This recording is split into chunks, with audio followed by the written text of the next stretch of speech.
আচরণের হুকুম কার? পিতা মাতার সাথে সৎ ব্যবহারের হুকুম কার? وَقَضَى رَبُّكَ أَلَّا تَعْبُدُوا إِلَّا إِيَّاهُ وَبِالْوَالِدَيْنِ إِحْسَانًا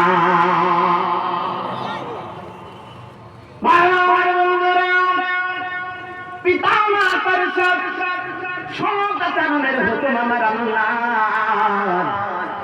পিতা মাতার সাথে ভালো আচরণ করতে হবে, নরম আচরণ করতে হবে, ভদ্রতার সাথে কথা বলতে হবে, কোমলতার সাথে কথা বলতে হবে, নিম্ন স্বরে কথা বলতে হবে, মাথাকে নিচু করে কথা বলতে হবে।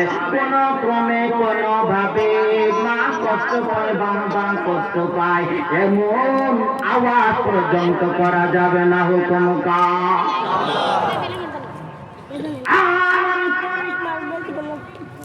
যদি কোনো সন্তানকে ডাক দেয়, আর যদি সন্তান নামাজের মধ্যে রত থাকে, বাবা যদি সন্তানকে ডাক দেয়, সন্তান যদি নামাজে রত থাকে,